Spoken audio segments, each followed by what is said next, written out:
Hey, welcome to Watchmen Waiting on the Lord. Today's October 25th. I'm going to give you some news stories. And I fixed my volume. I hope that's the way. I haven't done a recording since I've fixed it, so there were settings for, like, I have a camera that I attach to this. It's a Logitech 1080 Pro. And the way I had to get into it and find out the levels was like 5 different windows that I didn't even know existed.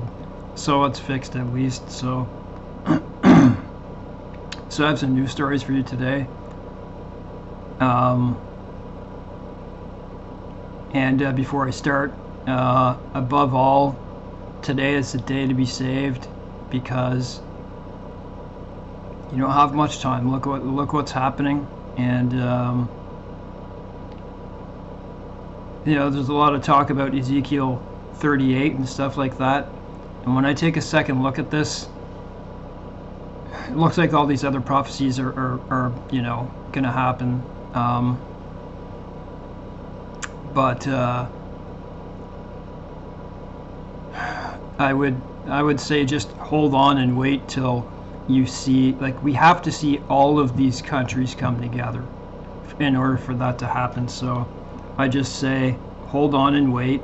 It looks like, you know, it looks like it's moving that way. So here's the news. Let's see, I'll get into the first one here.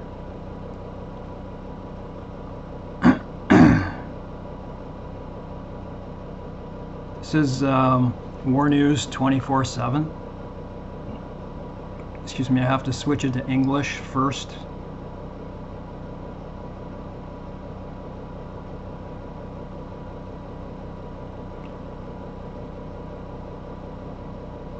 And so this was an article from the 23rd. Biden informed the leaders of 5 NATO countries about imminent Armageddon in the Middle East. Hezbollah's goal is to occupy Galilee. Shock report about Hezbollah's arsenal. The latest report by the country's services regarding Hezbollah's arsenal brought bad news to Israel. In the event of a conflict between the IDF and the Lebanese organization, United States involvement, and by extension a major regional war, must be considered more than a given. And that's because the IDF may suddenly find itself fighting on 5 fronts at once. You know, once it's committed much of its forces to Gaza.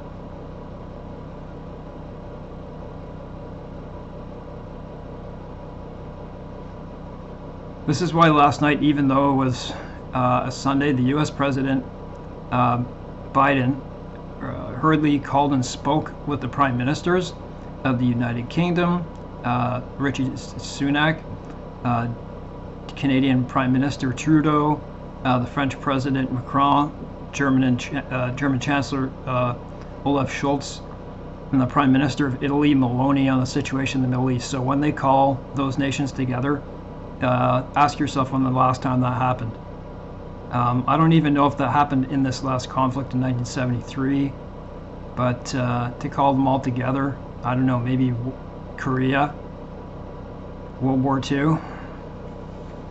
Gathering all these leaders of NATO member countries in a group chat isn't good. They were briefed on the latest unpleasant developments and the impending generalization of the conflict. The United States is increasingly mired in the Middle East crisis. On the other hand, the Russian Foreign Minister Lavrov is going to Iran, while China's special envoy for the Middle East emphasized that the situation in Gaza is very serious. The risk of a large-scale land conflict is increasing. Armed conflicts along the Israel, Lebanese, and Syria borders are also spreading with alarming prospect. And I just heard today, I haven't verified, but it's probably true, because I heard it from 2 sources, that Turkey has now joined the side of the Palestinians. Is that any surprise to any born-again believer or just reader of the Bible? to any believer. Israeli shock report on Hezbollah. According to recent Israeli estimates, Hezbollah has tens of thousands of long-range missiles that can reach central Israel, and beyond that, an array of attack drones, advanced anti-aircraft and anti-ship missiles, and a commando force whose target includes the occupation of Galilee. I heard that Iran and all these places will not attack Jerusalem for obvious reasons, right? Like, you know, you think of the mosque there and how special that is to them, and holy sites. But I don't know, maybe they would. Hezbollah has more missiles in its hand than most governments in the world, and we're watching it very closely, said the U.S. Secretary of Defense Robert Gates in a joint press conference with his colleague Ehud Barak.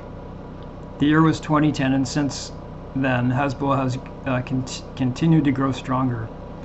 The Lebanese group's stockpile of missiles and various assets have been expanded and upgraded with the enthusiastic help of Iran, and thanks to the experience it gained when it helped save Bashar al-Assad's rule in the Syrian war.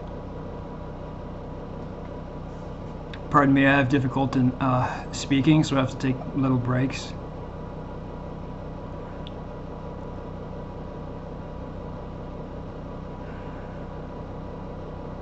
According to the latest estimates, Hezbollah has 150,000 missiles and rockets, and from what I believe, it's 40,000 of them are precision guided. The majority have a range of several tens of kilometers, but according to various reports, a significant percentage of them have a range of hundreds of kilometers. Hezbollah is the world's most heavily armed sub-state actor. With a large and diverse stockpile, you can thank Iran. Of dumb artillery missiles, including ballistic missiles, anti-aircraft, anti-tank, and anti-ship missiles, the study completed in 2018 at the Center for Strategic and International Studies in Washington, CSIS. I thought CSIS was Canadian, but it is too. And a comprehensive report they compiled on the deadly arsenal located north of Israel. Pardon me a second here.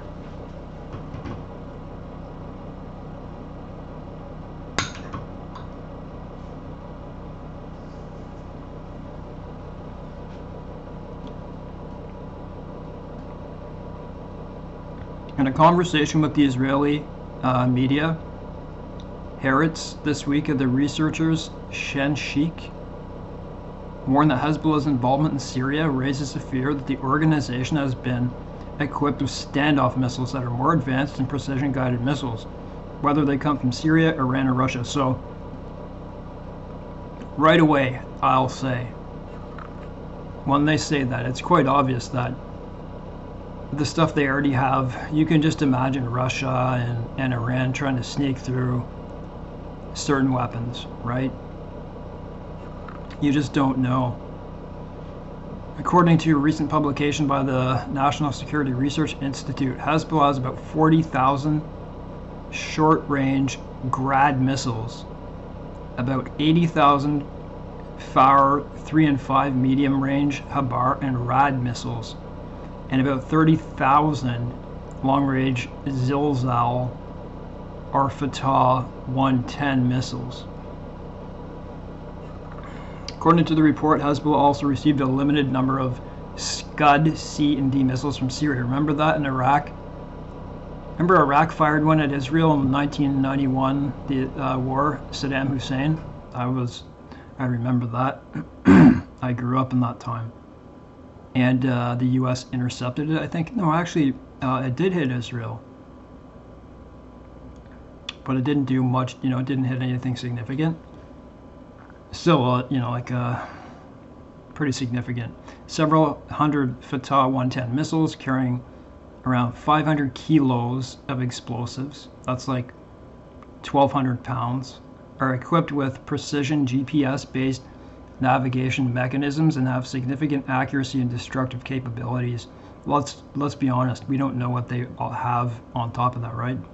The IDF and Defense Ministry estimate that in a future war with Hezbollah, the group could fire several thousand rockets in the first few days and continued to fire about 1,500 a day at Israel throughout the fighting. In comparison, in 2006, Hezbollah fired every day about only 200 rockets. In recent years, the agency has invested most of its energy in what is dubbed the Accuracy Project, a concerted effort to add guidance systems to dumb missiles. For the United States, those would be JDAMs. In Trent's, you put like they put like a fin system on a dumb bomb, and transform them from a statistical weapon into one that can target and directly strike strategic targets such as headquarters, bases, power stations, and concentrations of power. And you think of what's going to happen to the nuclear power plants, right? That's a big, I don't know, I think they have 8 or 9 of them. Israel does. Along with Hezbollah's formidable artillery arsenal, the organization has large stockpiles of anti-aircraft missiles and anti-ship, and you wonder in the Mediterranean there, right? There's a lot of ships there right now, including man-pads that are primarily suited to strike against helicopters and aircraft. You wonder about the Stinger missiles that have made their way into their hands, eh? Because at low altitudes, those Stinger missiles can take out just about anything except for like an A-10, the A-10 Thunderbolt. Hezbollah also has a much heavier anti-aircraft system, which includes radars and launchers capable of hitting aerial targets at a range of 50 kilometers or an altitude of 24 kilometers. Okay. Wow. That's much higher than a Stinger missile. But different. One of the heaviest blows suffered by the IDF in the Second Lebanon War came from Hezbollah's extensive array of anti-tank missiles. So I've heard they've taken out 14 Merkava tanks so far. We'll see. Particularly the Kornet missiles. Those are Russian, among the most advanced ever developed by Russia. That'd be the equivalent of the Javelin. The ones that so famously given to the Ukrainians for the Russian tanks. And there, I think there's something like 4,000 tanks they've taken out. But Russia has, just like World War II, they have a lot of tanks. Pardon me a second, I'm going to take a sip of water and bite my food. I have to do it as I go along because of my stomach.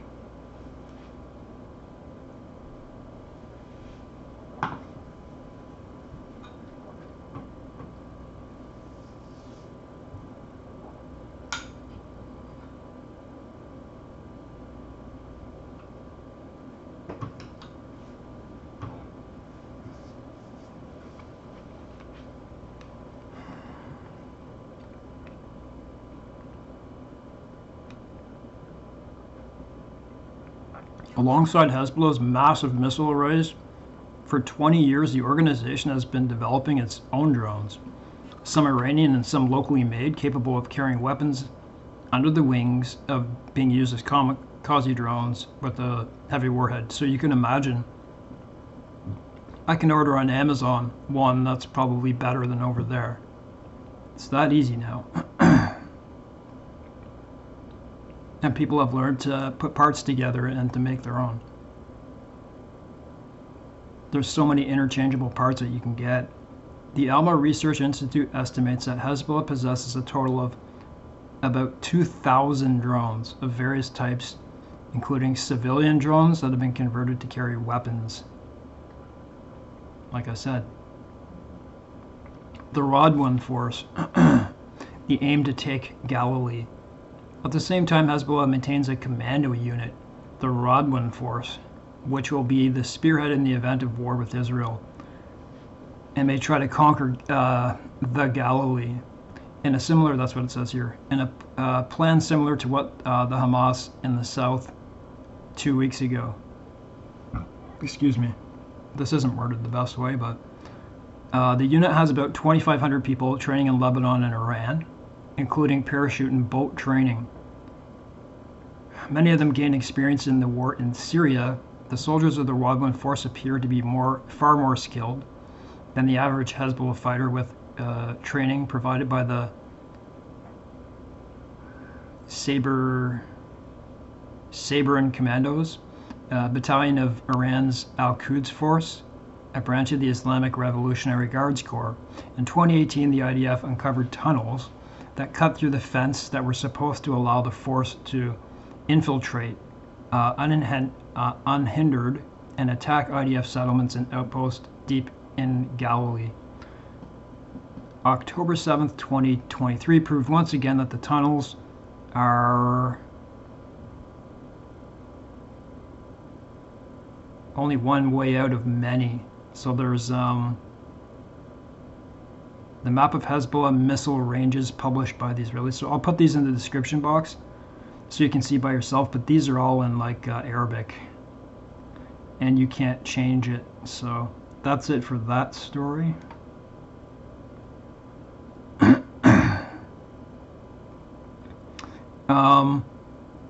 Please, I'm going to leave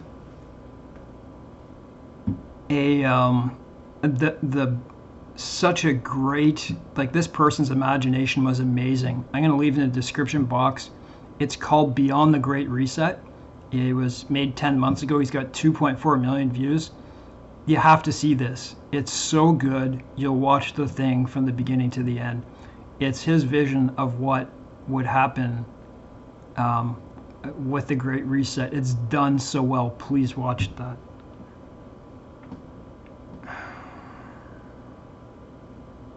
Let me see here.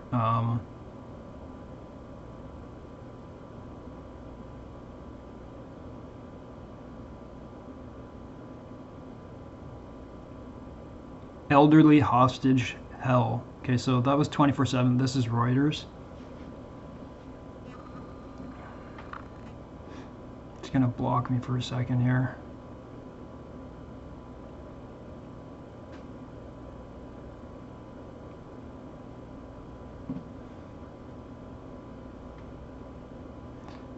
Freed Israeli hostage says, "I've been through hell. I can see her face." An elderly hostage, Tel Aviv, October 24th, who was released by Hamas overnight, said that she had been beaten by militants and she was abducted and taken to Gaza on the 7th, but then was treated well during her 2-week captivity in the Palestinian enclave. Yocheved Lifshitz, 85, is one of 2 elderly women freed late on Monday, leaving around 220 hostages still in the hands of Hamas, including both of their husbands. "I've been through hell," Lifshitz told reporters, speaking in barely in a whisper and seated in a wheelchair outside the Tel Aviv hospital where she was taken following her release. Looking frail, Lifshitz said gunmen had burst into her kibbutz near Oz, taking residents by surprise. They stormed into our homes. They beat the people. They kidnapped others, the old and the young, without distinction. Israel's public broadcaster, Kan, has said that a third of near Oz's 400 residents was believed to have been abducted or killed on October 7th. No official figure has been given. In all, 1,400 people were killed by Hamas on October 7th, Israel says. Lifshitz herself was put on a motorbike and driven into nearby Gaza. "When I was on the bike, my legs were on the side and the rest of my body on the other side." Oh, you got to see her picture. She looks like she's dying. "The young men hit me on the way. They didn't break my ribs, but it was painful. I had difficulty breathing." She looks to be about 80. Oh, it said 85. She said her watch and jewelry were stolen during the ride. Inside Gaza, a group of hostages were led into what Lifshitz called the spider's web of damp tunnels built by Hamas beneath the narrow coastal territory and eventually reached a large hall. There's 300 miles of tunnels down there, up to 200 feet deep. I'll talk about that in a second, what I heard someone say from Hamas that turned to Christianity. When we got there, first of all, they told us that they believed in the Quran and that they wouldn't harm us, she recounted. A group of 5 people from her kibbutz were held together, each with an individual guard who stayed with them for 24 hours a day. Lifshitz said a doctor visited them every other day and brought them the medicines they needed. They took great care of the wounded, she said. Video of her release on Monday showed her turning around to shake the hand of a masked captor. Asked why she had done that, she replied, "They treated us gently and met all our needs." She obviously didn't know all the other stuff that had gone on. Speaking to Reuters on Monday, her grandson said Lifshitz was a peace activist who used to help sick Palestinians in Gaza receive medical treatment in Israel, meeting them at the main border crossing and driving them to hospitals. Pardon me a sec.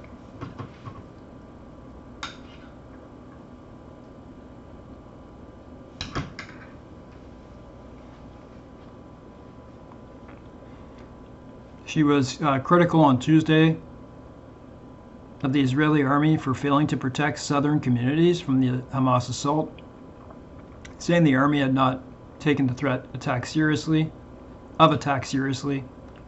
I still find it suspicious. That's just me.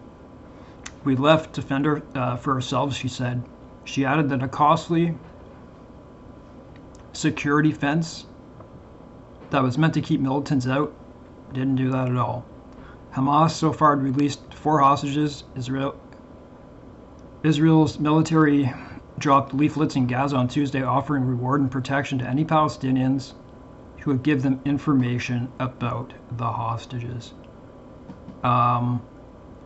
So I saw a video of a guy who turned to Christianity, and he said he had an encounter with Jesus, and that story I actually believe. You know what he said? He said they have to gas those tunnels. I know how bad that sounds, but that's what he said. You know, what do you do to avoid Palestinians dying? Israel has to go in and get Hamas. I believe they're trying to flood those tunnels, but I don't know. I believe they have to go after them. Let's see here what's next.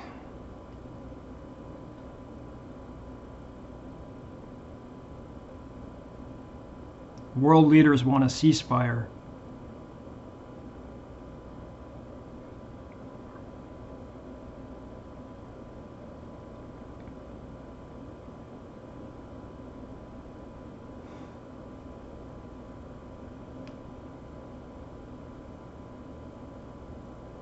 To ceasefire or pause? United States, Russia poised for UN showdown on Israel. I don't like the United Nations. I don't like what they do. They're completely against Israel no matter what. They condemn them more than they do the most evil nations on the earth, and I don't like that. Okay, the US and Russia have put forward rival plans at the United Nations to help Palestinian civilians caught in the conflict and the Strip, a humanitarian pause or a ceasefire. Both countries seek UN Security Council resolutions to address shortages of food, water, medical supplies, and electricity in Gaza. But the US has called for pauses to allow to enter Gaza, while Russia wants a humanitarian ceasefire. So obviously the trouble is there. We don't want weapons to pass into there. A pause is generally considered less formal and shorter than a ceasefire. While the differences may seem semantic, the United States proposal for pauses has grown out of an initial draft given to the 15-member council on Saturday that was staunchly pro-Israel, Washington's longtime ally. Russia announced on Tuesday that it could not support the U.S. plan for action. I ask you to consider also that Turkey has now taken the side of Russia and all, like the Muslim Brotherhood, right? I can't speak too much of it because I haven't read into it. So the U.S. Plan for action and put forward its own text that calls for a ceasefire, an idea backed by Arab states. So Iran got what they wanted. They're about to make peace, right? It would have been the biggest peace deal in a very long time that was needed And Iran saw that as a major threat to them and possibly their downfall. And so they okayed these attacks.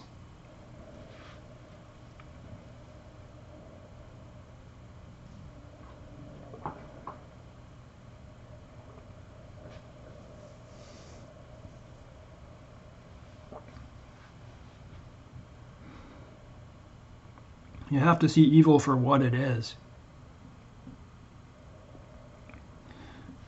A council resolution needs at least 9 votes and no vetoes by the US, France, Britain, Russia, or China to be adopted. It wasn't immediately clear if or when the US and Russian draft resolutions could be put to a vote. US Secretary of State Anthony Blinken made this case for the US draft resolution at the Security Council meeting on Tuesday, saying the body had a crucial role to play and that the US text sets out practical steps. The US last week vetoed a Brazil drafted resolution for humanitarian pauses, arguing that time was needed for the US-led diplomacy focusing on brokering aid access on the ground. Sorry. I gotta give a little break in my voice here. Focused on brokering aid access to Gaza on the ground and trying to free hostages held by Hamas. 12 members in favor of the draft text on Wednesday, while Russia and Britain abstained. The US then proposed its own draft text on Saturday that initially shocked some council diplomats with its bluntness in stating that Israel has a right to defend itself and demanding Iran stop exporting arms to militant groups in the region. Doesn't that surprise you that that's not what they are saying? That the whole world is saying, condemning Iran, saying stop doing this? It didn't initially call for any pause or truce, but responding to growing international pressure, it amended the draft to include a call for all measures necessary, such as humanitarian pauses to allow aid access. The US also toned down the overall draft, removing direct references to Iran and Israel's right to defense.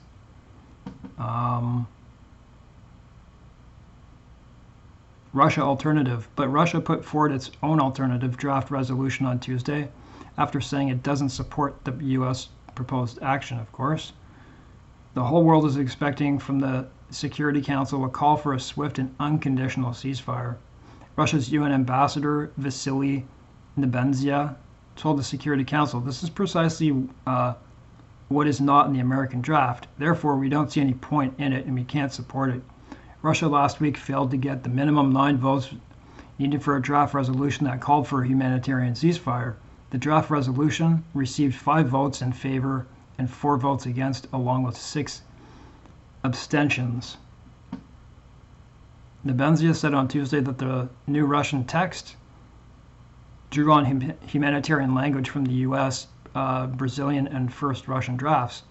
Arab states made clear at the UN on Tuesday that they firmly backed a call for humanitarian ceasefire. I'm just going to stop there.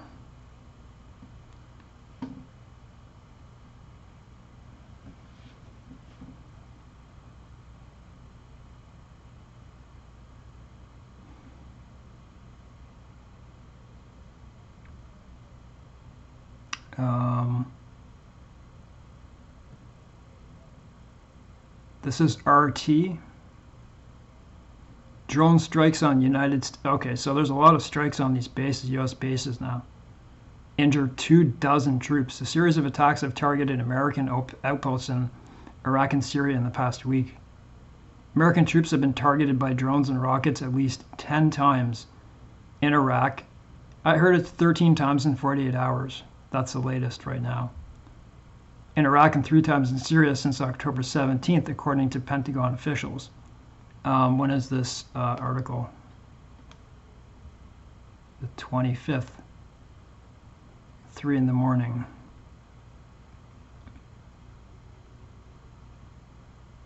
Washington has accused Iran-backed militias, but admitted there's no evidence to pin the blame on Tehran's leadership for ordering the attacks. 20 American troops suffered minor injuries when 2 attack drones targeted Al-Tanf military base in southern Syria on October 18th. The United States Central Command told NBC News on Tuesday in a first confirmation of American casualties. Another 4 U.S. personnel were injured in drone attacks against American forces deployed at Al-Assad base in western Iraq. On a separate occasion at the same base, a U.S. civilian contractor died of a cardiac episode while taking cover from a suspected drone strike that never actually took place. Overall, between the 17th and the 24th of October, the U.S.-led coalition forces have been attacked at least 13 times. You can add many more to that, via a mix of one-way attack drones and rockets. Press Secretary Brigadier General Pat Ryder told reporters at the Pentagon on Tuesday, adding that CENTCOMs have been sent to provide a comprehensive list of attacks and resulting casualties for the public record.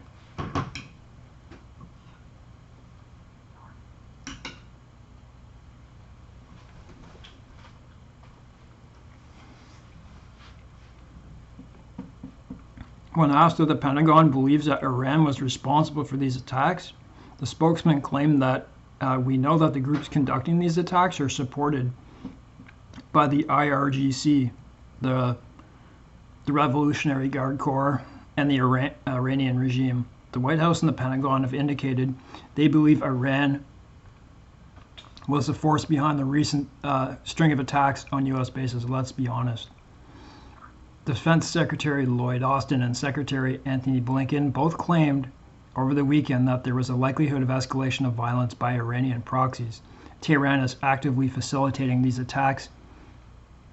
National Security Council spokesman John Kirby told reporters, I don't trust any of these guys, but accusing Iran of also supporting militant groups Hamas and Hezbollah in their conflict with Israel. These are just my own opinions. I'm trying not to give them, but we're in that time, you know. The U.S. maintains about 2,500 troops in Iraq, while up to 1,000 are currently deployed in Syria, occupying key oil fields and Euphrates river crossings, and with the support of a Kurdish-led militia. I have dysphonia of my throat. It's like dystonia, but not the same. That's why I have trouble. It gets tired after a while. The government in Damascus has repeatedly protested that their presence violates international law.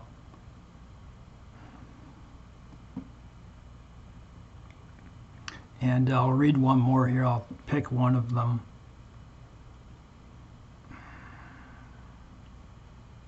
Okay, this one.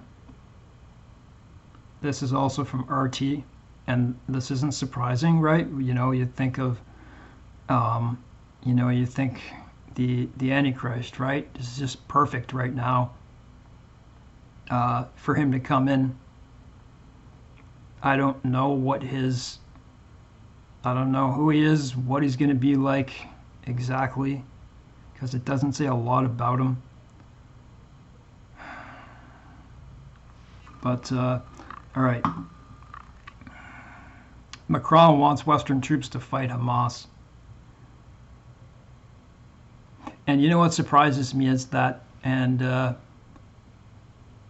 so Biden has met with, the Five Eyes, right? New Zealand, Australia, UK, Canada, US, right?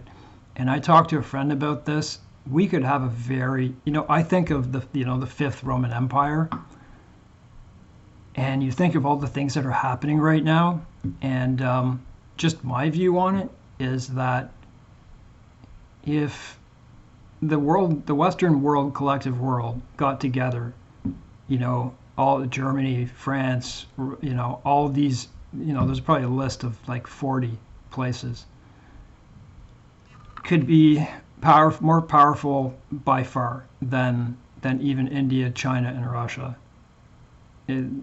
I don't think people understand that, and I don't know if that will happen, but I see a tinge of that in this. Macron wants Western troops to fight Hamas, just like World War I and World War II. The French leader insisted that the West and Israel face terrorism as a common enemy. Sound familiar, right? French President Emmanuel Macron has suggested that Western troops deployed in Syria and Iraq, ostensibly to battle the remnants of ISIS, terrorists should be repurposed to fight the Palestinian group Hamas. Speaking alongside, think of how many Hamas members there are hiding, right? And when they go to that ground war, and people say, well, they're killing a lot of people and they're taking down buildings. I don't like that either. I don't like suffering either.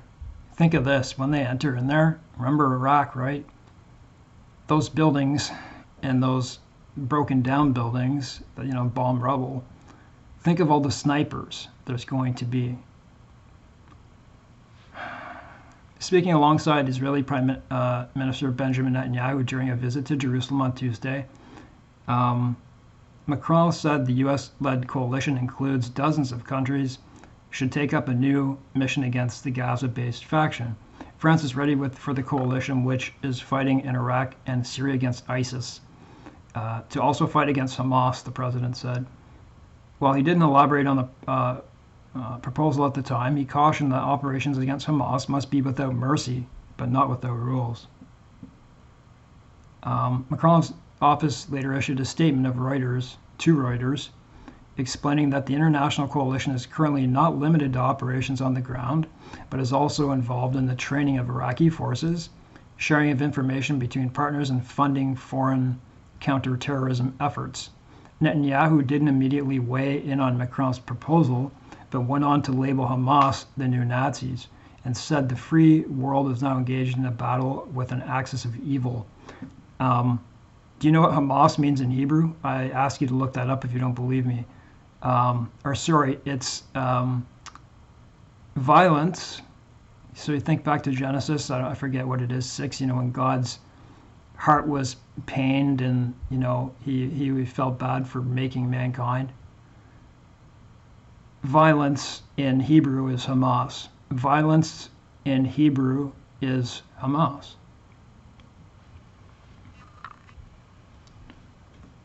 Alongside the U.S., the United States, which maintains around 2,500 troops in Iraq and 1,000 in Syria, France also keeps a force of some 600 soldiers in the region under its operational Chamal, its primary anti-ISIS mission, first launched in 2014. Although combat operations have slowed since the early days of the deployment, French casualties have been reported as recently as August, when a paratrooper was killed during a firefight with an Iraqi terrorist cell. Pardon me.